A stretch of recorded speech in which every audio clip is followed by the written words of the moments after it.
Ẹ káàbọ̀ sórí ìkànnì yìí. Tó bá jẹ́ ìgbà àkọ́kọ́ tí ẹ ń bá mi pàdé rèé, ẹ bá mi like, ẹ comment, ẹ share, kẹ́ subscribe. Àwọn ohun tí ẹ máa wò lórí ìkànnì yìí, ohun ni àwọn ohun tí ó ń lọ láwùjọ wa tó sì máa kọ́ wa lọ́gbọ́n. Ẹ máa bá mi ká lọ. Àjàó àrò ni mi àwọn gbọ̀ngàn sọ̀rọ̀ lójú ọlọ́rọ̀. Bọ́lọ́rọ̀ bá gbọ́ mo fi pé kí n bàbá ńlá bàbá ọlọ́rọ̀ ó ṣe. Mo kí gbogbo ọmọ kóòtù òjíire bí. Pàtó kù dédé àkókò yìí.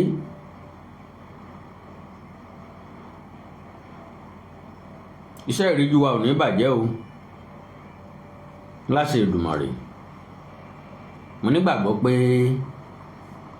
à ń tẹ́ tó fàájà ò sí ń bẹ̀. Ẹ gbọ́ ìròyìn ìṣẹ̀lẹ̀ tá a gbọ́ lónìí lórí tọ̀gá sọ́jà táwọn ajínigbé jí gbé pẹ̀lú ìyàwó ẹ̀. Wọ́n ló ti kú sí àhámọ́ àwọn sọ́jà. Ẹ̀rí pé lẹ́yìn ń gbẹnu tán. Eléyìí tún kọjá bẹ́ẹ̀. Eléyìí tún lágbára. Bẹ́ẹ̀ ṣe wọlé ẹ̀dá pẹ̀ bá ń pín prógrámù ọ̀hún.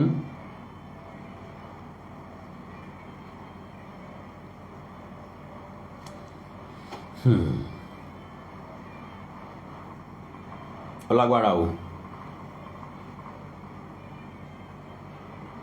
Ikú ń pa gílíntì aláwọ̀. Ábìlì ń tà sí ẹni ọ̀fàwọ̀ rẹ̀ sóńdè.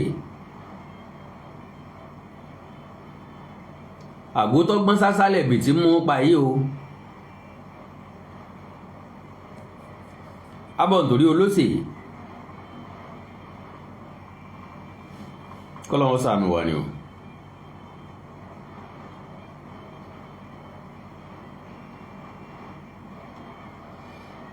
Ẹ bá mi ṣe program yẹn láàrin ìṣẹ́jú kẹjọ.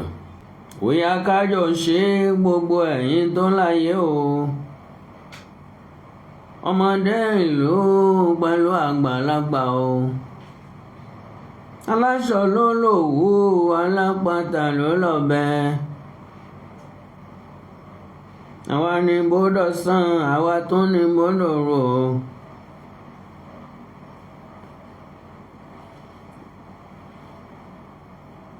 Akínkúnmi Àlàbí ti dé tòsí o.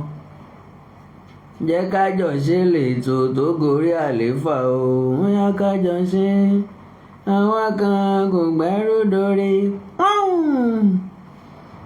Ẹ jẹ́ kájọ ṣe àwọn kan kò gbẹ́rù. Àjèjì ọwọ́ kan ò gbé gbá dórí. Olówó máa tọ́jú òbí mi o. Ìyá ni káàkì bàbá làbákẹ́. Láyé ìgbà náà, ńgbà tí ọ̀gá awọ́ bá bẹ̀rẹ̀ ètò, Dr. Akínkúnmi Àlàbí, kọ́lọ́n jẹ́ ká rí ń pẹ́sà, ni wọ́n máa ń lórin láyé ìgbà náà. Mọ̀ bóyá wọ́n sì ń lòdì sí o. Well, n ò fẹ́ lo àmì fàágùn lórí ètò yìí lónìí. Well, kẹ́ni tí mo fẹ́ sọ fún ọ ní pé dákun dábọ̀ má jẹ́ kẹ́nìkan kó jí ọ gbé o. Kẹ́ni tí mo ń gbìyànjú àti sọ ni pé dákun dábọ̀ má jẹ́ kí wọ́n jí ọ gbé o. Má jẹ́ wọ́n jí ọ gbé o. Ọ̀gá sọ́jà odidi general wọ́n jí gbé yìí. Rescue team mélòó la rán? Ńbo la wà gbà? Ó ń jáde ni o, ó ń travel ni o, wọ́n gbé òun àtìyàwó ẹ̀. Àwọn ajínigbé dẹ̀ jí gbé, ọdẹ kú mọ́ wọn lọ́wọ́. Kí wọ́n fi ṣe tó ikú mọ́ wọn lọ́wọ́. Àwọn èèyàn tí wọ́n ń jí gbé kí làrùn tí ń bẹ lára wọn tẹ́lẹ̀, kí ni wọ́n ń nọ́ọ̀sì, kí wọ́n ń tọ́jú. Ṣé ajínigbé sọ̀rọ̀ ajínigbé kan mo ní ọ̀sà tàbí mo gbọ́dọ̀ jẹun àbọ̀yẹ kí n ti lo oògùn kan kí lọ́kàn wọ́n?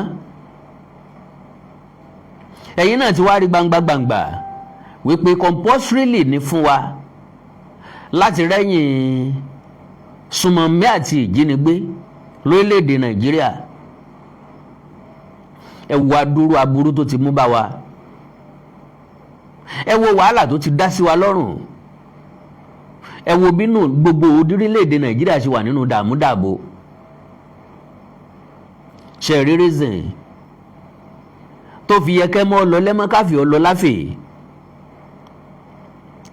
ọ̀tọ̀ ni tá à ń sọ ń bí, ọ̀tọ̀ ni tí wọ́n ń sọ ń bẹ̀ yẹn. olórí burúkú òpònú kan tó sọ wípé àwọn ajínigbé ó ní wọ́n bẹ́ta ba IPOB. ǹjẹ́ kí ló dé tó rí bẹ́ẹ̀? ó láwọn IPOB ọlọ́pàá sọ́jà làwọn ń dojú ìjà kọ, ṣùgbọ́n àwọn ajínigbé àwọn ń jí ọmọ gbé láti gba ránsọ́ọ̀mù. ẹ já béèrè lọ́wọ́ olórí burúkú wípé kí ni ìyàtọ̀ nínú ọmọ bántálẹ́? ìwo lọmọ rẹ náà ma ètù ni àbáhàyà àbájẹ? kò yé mi. mo gbọ́rọ̀ yẹn ó ṣe mí ń kàyéfì, kì í ṣe pọ́ ẹ̀sẹ̀ ṣe mí ń kàyéfì ń tèmi. látọjọ́ tán ti jí jẹ́nẹ́rà yẹn gbé nílé ayé ó ti nítumọ̀ mí ìsinmi. because ńgbà wọ́n gbé odidi ológun, wọ́n dẹ̀ rí gbé bẹ́ẹ̀, wọ́n dẹ̀ gbéyàwó ẹ̀ bẹ́ẹ̀, ó dẹ̀ kú mọ́ wọn lọ́wọ́ bẹ́ẹ̀, kò dẹ̀ sí nǹkan tá a ṣe sí bẹ́ẹ̀. ju pé tó bá di lọ́la táwọn tó jí gbé tó pa jẹ́nẹ́rà yìí tí wọ́n bá láwọn rìpẹ́ǹtì á integrate wọn padà sáàrin àwùjọ ni. irú orílẹ̀-èdè wo la ti bára wa? orílẹ̀-èdè ta ti rán ọmọ yahoo lẹ́wọ̀n, ta ti ń pardon bandits. ṣé bẹ́ẹ̀ bá jí lójúmọ́ sẹ́rù orílẹ̀-èdè yìí ò kì í bá yín ni? ó ń bá yín mi. This is not a matter of Bọ́lá Tinubu. Collective matter ni. Tinubu kọ́ ni yóò gbàsọ sọ́jà sọ́rùn, Tinubu kọ́ ni yóò dèbọn mápá. Tinubu ó sọ pé kẹ́nìkan kó pardon onísùnmọ̀mí, ó ní ẹgbẹ́jà káwọn mọ́lé. ó lóun ní san ransom tóun. àwọn tó dẹ̀rù pé kúnjú òṣùwọ̀n ló ránṣẹ́, àwọn tá a wá rò pé kúnjú òṣùwọ̀n jẹ́ wọ́n kúnjú òṣùwọ̀n tòótọ́. irúṣẹ́ ìwò wọn ń ṣe nínú igbó, ọdún mélòó wọ́n fẹ́ fi pilẹ̀ wèrè.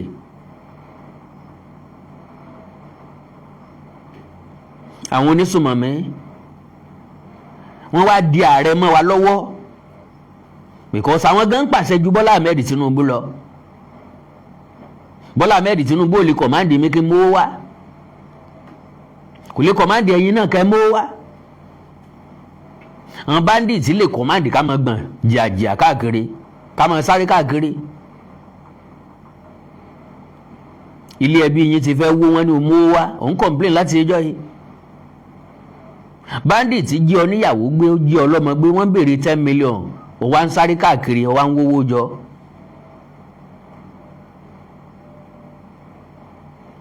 owó tẹ́lòmí ò lè yá fọ́mọ rẹ̀ láti ṣe nǹkan rí. bí ẹ bá jí ọmọ òun gbé, èèyàn ò sẹ́yìn ò ní wá káàkiri. ẹni tí ọ̀fẹ́ rìn èèyàn gan san bẹ̀. question mi lélẹ́yìí, ẹ dákun torí Ọlọ́run, ṣé a lè ṣẹ́gun yìí àbí ò ṣeé ṣẹ́? I mean, ṣé bá ṣe mọ́ bá lọ lélẹ́yìí àbó lópin? níbo lópin rẹ̀ wà? ọ̀nà mélòó la mọ̀ táwọn oníjàǹdùkú gbé tán wà nínú igbó? ọ̀nà mélòó ńlá mọ̀ tí wọ́n wà? mélòó wọn ní bẹ́ẹ̀? ǹjẹ́ a lè ka iye àwọn èèyàn tí ń bẹ nínú àhámọ́ ajínigbé lónìí lórílẹ̀‐èdè Nàìjíríà nípínlẹ̀ kọ̀ọ̀kan? àwọn akẹ́kọ̀ọ́ tí wọ́n jí gbé lójú wa nìkan la lè sọ ń parẹ́ o. àwọn tí wọn ò gbé lójú wa ń kọ́? àwọn tí ò séèyàn kankan mẹ́ngbà tí wọ́n gbé wọn débi tí wọ́n lè ṣàlàyé fẹ́ lòmíì wípé wọ́n gbẹ́ nìkan lọ o. mélòó ọkọ̀ wọn ti dá dúró tẹ́nìkan kọ́ ọmọ tán ti káwọn èèyàn inú ẹ̀ sọ̀kalẹ̀ tán kó wọn wọnú igbó lọ. agbára wo la ní ta fẹ́ sà? ṣé general yẹn kú bẹ́ẹ̀ náà ni? àwọn kan ti kú ṣáájú ẹ̀ bẹ́ẹ̀. àwọn onísùmọ̀mí ti wọ military base tí wọ́n pa àwọn èèyàn rẹpẹtẹ tán tó jiyàn gbé ní military base. ìwọ wá ń sapá kẹndu káàkiri oníwọ̀n ò lè gbé ọ, má jẹ́ kí wọ́n gbé ọ torí ọlọ́mọ ń bẹ̀ ọ ni o. èmi náà try as much as possible n ò ní rìn sọ́nà bíi tí wọ́n ti ìkọ́ ọmọ bá lọ jíru wa gbé kéèyàn kàn máa kọrin ilé ló lọ tààràrà ilé ló lọ tààràrà bàbá rẹ̀ ilé o ilé ló lọ tààràrà torí kò sẹ́ni tí ó gbà lóra rẹ̀ kalẹ̀. ta ló jẹun yóò débi pé yóò dáwó fẹ́ nìkan nísìn kọ́lọ́ mọ́jà rìn ju ebi ń pọ̀ náà. so mo rí ìròyìn yẹn ó kà mí láyà. mo sì rí nǹkan tí ń lọ Nàìjíríà ẹ̀rù bà mí púpọ̀ jù.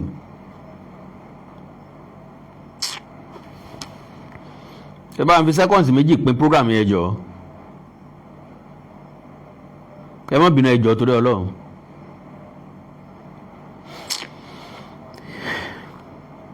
Nàìjíríà ń lé orílẹ̀-èdè mi ọ̀wọ́n.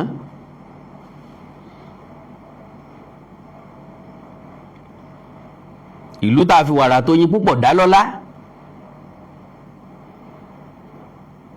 ìlú tí ò sí wàrà nínú ẹ̀ mọ́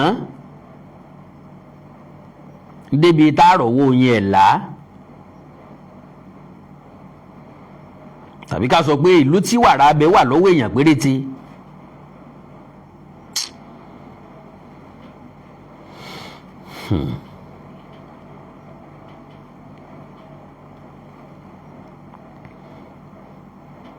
ẹ má bínú o.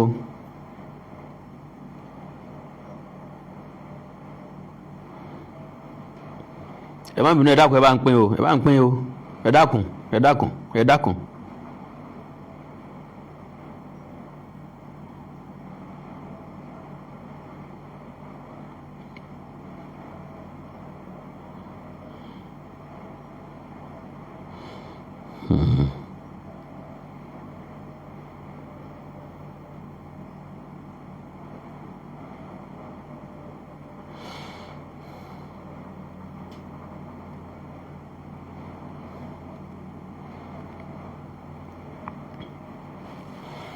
ẹ má bínú o ẹ má bínú o ẹ má bínú o.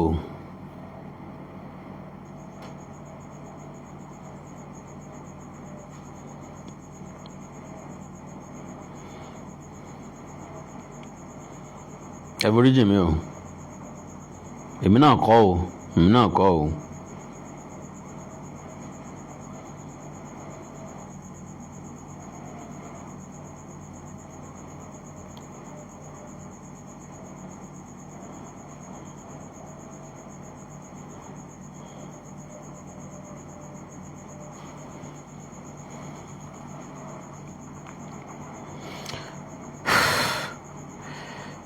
èmi mọ̀ pé gbogbo aláṣẹ ríròyìn ọ̀hún o ṣùgbọ́n àyàkó èmi àyà ẹ̀rù bà mí. Nigeria retired general Payin in captivity. Retired Major General Rabi Abubakar was spokesman for the army a decade ago. A retired Nigerian Army general who had been kidnapped by gunmen in the country's northwest as Payin while being held captive, the military has said. Kí ni ìgbésẹ̀ tí military gbé ńgbà tí òtútù ń pòkan ọ̀rẹ́ wọn? Ṣé wọ́n rí gẹ́gẹ́ bí business as usual? Àbí wọ́n rí gẹ́gẹ́ bí ikú tí ń pojúgbẹ̀ ẹni? Odidi ọ̀gá sọ́jà àdẹ̀lé track ẹ̀.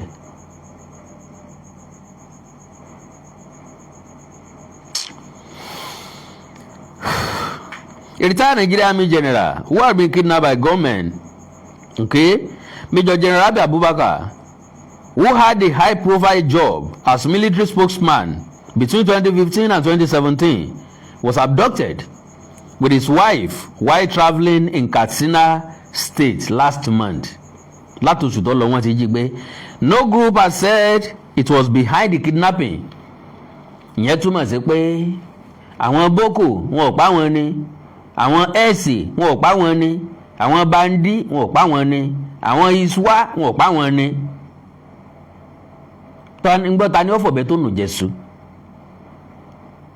kí wọ́n jí gbé fún? Ṣé wọ́n béèrè ránsọ́ọ̀mù?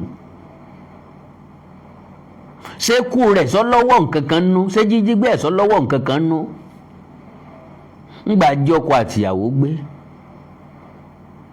tọkọ sì kú sínú ìgbèkùn bẹ̀ lójú ìyàwó ẹ̀.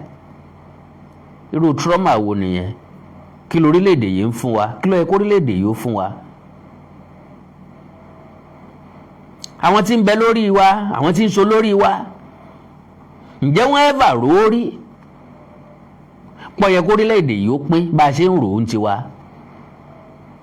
Ǹjẹ́ àwọn gangan rò ó rí? Àwọn tó wà ní Senate, tó wà House of Rep, àwọn gómìnà, ǹjẹ́ wọ́n ever rò ó rí? Wípé ó yẹ ká pín Nàìjíríà, ó yẹ kí Nàìjíríà ó wà káwọn kí region kọ̀ọ̀kan wà lọ́tọ̀ọ̀tọ̀. Ǹjẹ́ wọ́n rò ó rí? Tí wọn ò bá rò ó rí, ǹjẹ́ àwa gangan ń jẹ́ kó wà létí wọn? Ǹjẹ́ à ń sọ sí tí wọn? Torí èyàn ò kí ń dàgbà sí tí ò bá mọ̀. Mo wo pé báwo ni ilẹ̀ Yorùbá ò bá ṣe wà lómìnira tó, báwo làbá ṣe wà lálàáfíà tó. Ká ní jẹ́jẹ́ wa là ń bá ilé ayé ara wa lọ láti ìpìlẹ̀. Láti ìgbà táwọn Awólọ́wọ̀ ti wà ní premier nǹkan. Ká ní bẹ́ẹ̀ náà la ṣe wà ní sinmi. Ẹ wo bá a bá ṣe dàgbà sí. Because calculation mi, ojú ìwòye mi, ò ní pé anybody ló lè sọnù lọ́la. Ẹnìkan béèrè ìbéèrè kan ń pé láti ìpìlẹ̀ ni wọ́n ti ń jiyàn gbé, ní jàǹdùkú ti wà. Ó ní ṣé lórí ọ̀rọ̀ ẹ̀sìn náà ni ló bí ní gbogbo ẹ̀ wọ́n máa sọ pé Muslim ni wọ́n. Ó ní ṣé Muslim náà ní jiyàn gbé látilẹ̀. Mo wá ní ká sọ fún tọ̀hún wípé ìjínigbé tayé àtijọ́ tán fi máa ń sọ fún wa pé bọ́n bá pè yẹn mọ́ dáhùn o, wọ́n máa ń gbé èèyàn sówó ni o. Kò sábà sẹ́ni tí ń gbé èèyàn tí ń gba ransom. Ntí mo sì tún mọ̀ tán máa ń jí gbéǹgbà náà lóbìnrin. Ntí wọ́n sì fi máa ń jí wọ́n gbé ni pé ńgbà tóbìnrin bá lu ọkùnrin jìbìtì, gbowó lọ́wọ́ ẹ̀, gba nǹkan lọ́wọ́ ẹ̀, tó wá rí i pé kò fẹ́ fẹ́ òun ni wọ́n fi máa ń jí wọ́n gbé. Wọ́n lè lọ dènà dé lọ́nà odò, wọ́n lè dènà dé lọ́nà oko, wọ́n ó gbé. Bóyá lẹ́yìn ìgbà tó bá lóyún àbí tó bá bímọ nóòtò wá sọ fáwọn òbí ẹ̀. Ìmí ìdẹ̀wà tó jẹ́ wípé àti ìyá àti ọkọ ni wọ́n jọ mọ̀ wípé kán jí gbé. Àwọn ìyá kan wà láyé àtijọ́ tí wọ́n lóòótọ́. Bọ́mọ bá ti ń gba nǹkan lọ́wọ́ ọkùnrin náà mọ̀ sọ pé ńlọ ń gbà yìí o, kò gbọ́dọ̀ dọ̀la kó o pé ò ṣe mọ́ o. Mọ́ bá ti rí i pé ọmọ òun wá ń tẹ̀ lọ́kùnrin míì, tàbọ́ fẹ́ máa pàùndà lórí ẹni tí ń fẹ́ tẹ́lẹ̀tẹ́lẹ̀, wọ́n wà tàbí kò tètè fẹ́ lọlé ọkọ, wọ́n wà bọ́kọ sọ̀rọ̀. Ọ̀dọ̀gbọ́n ẹ̀ ni o, eléyìí tí yánrí san kò ní kan ṣe o, ọ̀dọ̀gbọ́n ẹ̀ ni ń ràn lọ́jà ìjọba yìí. Kò ti wá àwọn èèyàn, àwọn géńdé gìrì pákùnrin kí wọ́n bọ́ gbé e. Àmọ́ yanjú eléyìí tó bá kù tó bá yá. Àwọn ìjínigbé tí ń bẹ láyé ìgbà náà nù o, kì í ṣe táyé ìsìn o.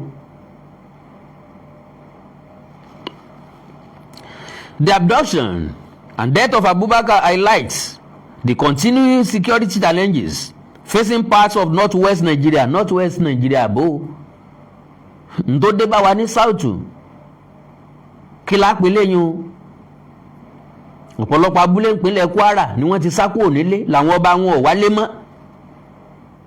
Ìpínlẹ̀ Ọ̀yọ́ wà nínú dààmúdàbò, ìpínlẹ̀ Ọ̀ṣun gbọ̀n rìrì, ìpínlẹ̀ Èkìtì ọ̀pọ̀lọpọ̀ àwọn èèyàn wọ́n jí gbé ńbẹ̀. Ìpínlẹ̀ Ondo lójú oorun, ìpínlẹ̀ Ògùn ní kí ló ṣubú tẹ̀hún, north east kẹ̀, north west kẹ̀, ṣàlàyé south west.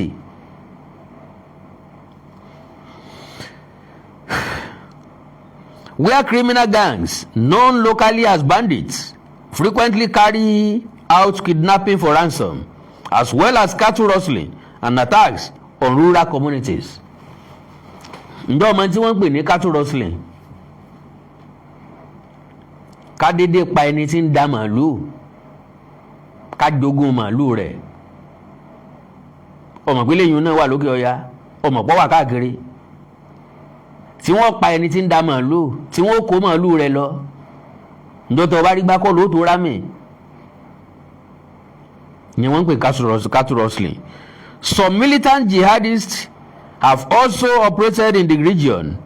An alleged militant camp in Sokoto State was the target of a U.S. airstrike on 25 December last year. Katsina had been one of the states most affected by the violence. Local media reported that the retired officer had been going to a wedding on 30 May when armed men attacked his vehicle and seized him, his wife, and their driver. Ìyẹn lọ bí ayé ìgbéyàwó lọ dáràn sí lọ kẹran sí. Ẹrú ìbámọ̀ ń tá fi ń sọnù pé àìmọ̀ kì í pọ ọmọ ọlọ́mọ jẹ. Àìmọ̀ ló ṣèyàwó, àìmọ̀ ló sọmọ tuntun, ló ṣèyàwó ọ̀sìngín ló sòkú pópó. Kálọ́mọ tuntun mọ̀ ni kò ní yálé tálíkà, ilé olówó ni ọ̀báyà ibi tó ti máa rí ìtọ́jú. Káníyàwó ọ̀sìngín mọ̀ ni ilé ọlọ́lá tí ń pẹ́ láyé ni ìbáyà, ìbá ti yálé ẹni tí ó tètè kú tí ó wà dopó ní kògbókògbó ọjọ́ ayé rẹ̀. Òkú pópó ta ẹ̀sẹ̀ ń pè kán wá fi táǹkàṣù gbéhùn káwọn táǹkàṣù wá gbéhùn.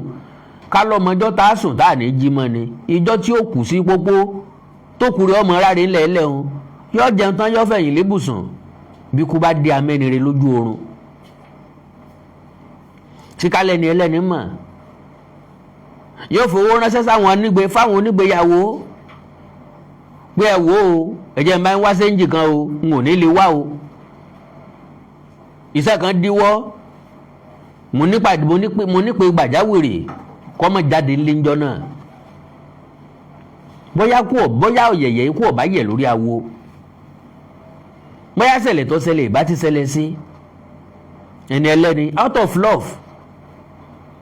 Ta ló mọ bóyá ẹnu gbónígbéyàwó ṣe súnmọ́ sí, bóyá ọmọ kọ̀líìgì ẹni, bóyá ọmọ àbúrò rẹ̀ ni, bóyá ọmọ ẹ̀gbọ́n ẹni, bóyá ọmọ ọ̀rẹ́ ẹni, bóyá ẹbí wọn ni. Látijọ́ tí wọ́n ti jí gbé, ṣé ìyàwó àtọkọ ìyàwó ṣé wọn ò lájọṣepọ̀?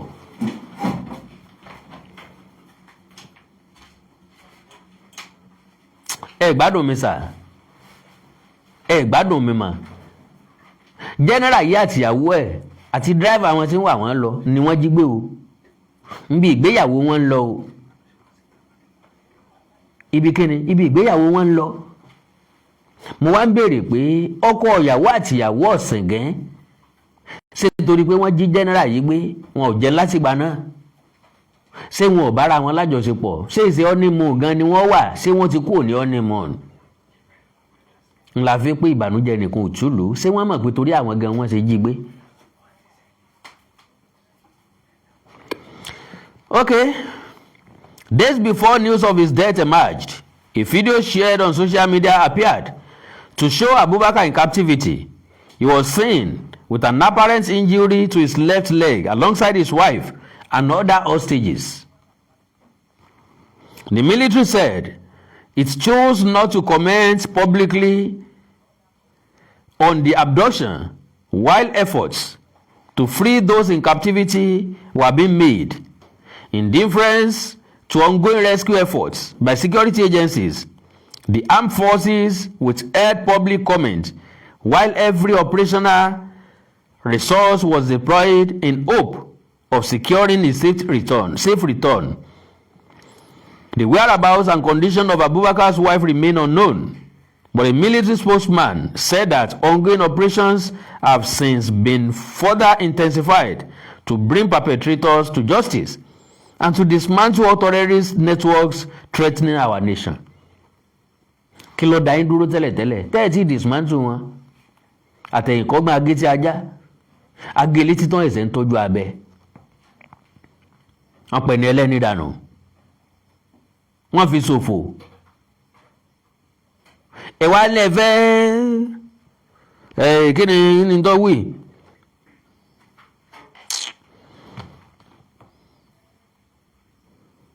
dismantle the terrorist network. So bring perpetrators to justice. Perpetrator will bring to justice. Àwọn tó yẹ pé tẹ́ bá ti mú ẹ tó rehabilitate wọn ni ẹ pardon wọn ẹ fún wọn ní amnesty àwọn wà padà dé wọn tún wá ṣe yín lóró bó lèèyàn kò ṣe bó láṣẹ gbọ́ pé èèyàn kan ti pa àyàn rí ọ̀pọ̀lọpọ̀ àwọn èèyàn ń bẹ ní ọgbà ẹ̀wọ̀n lónìí wọn ò mọ̀ọ́mọ̀ dojú ìbọn kọ èèyàn wọ́n ṣèèṣì pa àyàn ni wọ́n wà lẹ́wọ̀n dé sìn yes àti rí ọ̀pọ̀lọpọ̀ ọdẹ tó jẹ́ pé wọ́n ń dẹ̀gbẹ́ lọ ni àsìta àbọ̀n ló lọ ọbẹ̀ nìkan nù wọn ẹni tó yìn ń bẹ lẹ́wọ̀n dé sìn ó ṣèèṣì ni o ṣùgbọ́n tẹ́ ẹ bá fà ní wípé ẹ pè kinní kan mans kinní kan ẹ pè kinní kan ní attempt mọ kinní kan ẹ pè kinní kan mọ kinní kan àwọn ọ̀jọ̀gbọ́n ti píkì nǹkan tí mo fẹ́ sọ torí YouTube ní ó jẹ́ kí n lè mọ́ pé délẹ̀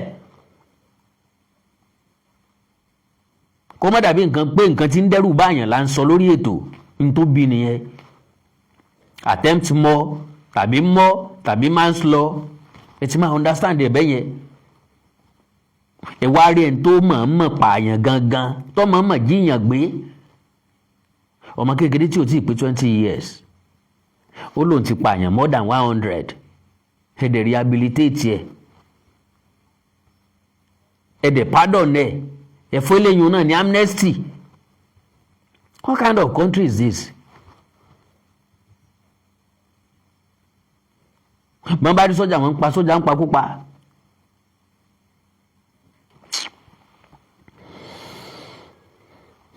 The military paid tribute ọmọ eléyìn ò ṣe dáadáa àti pay tribute yẹn ò nira fún wọn. The military paid tribute to the Major General who local media reported was 61 when he died, describing the loss as tragic. eléyìn àwọn vocabulary ńláńlá ìmọ̀ ń yá sí wa lẹ́nu ọ̀rọ̀rùn gan àìwá tì condolence visit ó yá sí wa lẹ́sẹ̀ gan àwọn gọ́vnọ̀ wá sẹ́nitọ̀ wá wọ́n wá báwọn ẹbí ẹ̀ pé wọ́n wá pìtì pẹ̀lú àwọn ẹbí ẹ̀ wọ́n bá ra àwọn ọmọ wọn nísìnyí wọ́n lè pọ́n máa fún wọn scholarship wọ́n máa fún wọn nígbọ́n máa fún wọn láwo ta ni ó replace bàbá àti wọn èyí jẹ́ bàbá àwọn ọmọ yín ẹ jẹ́ ọkọ ìyàwó yín àti mọ̀ where about ìyàwó ọkọ ló ti kú àtìmọ́lé driver ńkọ́ ìjà mọ̀ where about ẹ̀ àbó wọn lẹ́bí okay. And offer condolences to his family and former colleagues. His statement said he made immense contributions to counter-insurgency operations. His commitment to duty and to the unity of Nigeria remains a sharing example for all personnel. Nta gbọ́ látọ̀dọ̀ iléeṣẹ́ ológun nù. Ìyẹn sún àláàyè ọjọ́ abákúlà dèrè. Hypocrite tó tó ọmọ adarí wọn ò sí, especially àwa Yorùbá. Ìkà tó tó wa láyé ò sí o. Kò sẹ́ni tá a máa ń yìn lójú ayé ẹ̀. Kò sẹ́ni tí máa ń ṣe nǹkan tó dáa lójú ayé ẹ̀. Ṣùgbọ́n bó bá ti kú báyìí èèyàn rere ní jáde lẹ́nu gbogbo wa. Èèyàn dáadáa ní jáde lẹ́nu gbogbo wa. Ọjọ́ wo láṣẹ léyìí dà? Orílẹ̀-èdè Nàìjíríà kọ́lọ̀ nínú àánú ẹ̀ ó ṣàánú wa o. Well, ẹ gbọ́rọ̀ lẹ́nu Gúmi o. Ẹ gbọ́rọ̀ lẹ́nu Gúmi o. Now, okay.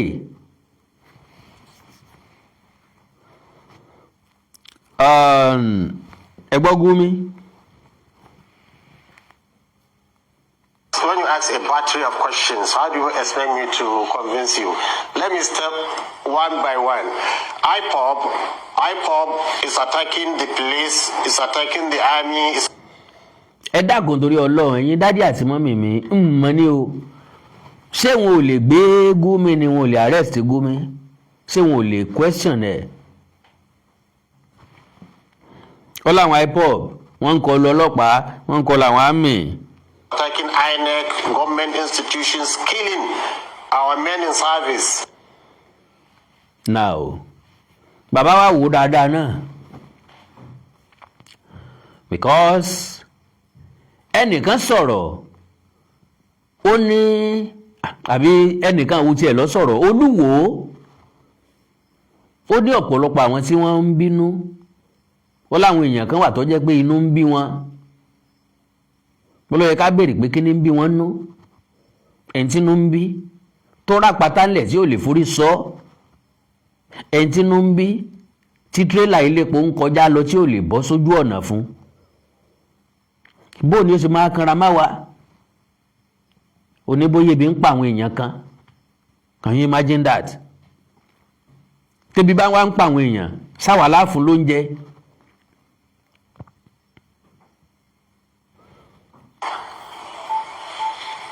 And the herdsmen are kidnapping children not to kill them. Can you imagine? And the herdsmen are kidnapping the children not to kill them. Kì í ṣe pé wọ́n fẹ́ pa wọ́n o, wọ́n kàn ń jí wọn gbé. Kí nìdí tán fi ń jí wọn gbé? To get money. To get money. So, láì kì í sọmọ ewúrẹ́, láì sọmọ ehoro, láì sọmọ adìẹ, láì sọmọ ajá. Ọmọ èèyàn ni wọ́n gbọ́dọ̀ kó láti get owó. Àwọn tí wọ́n fẹ́ gbowó lọ wọn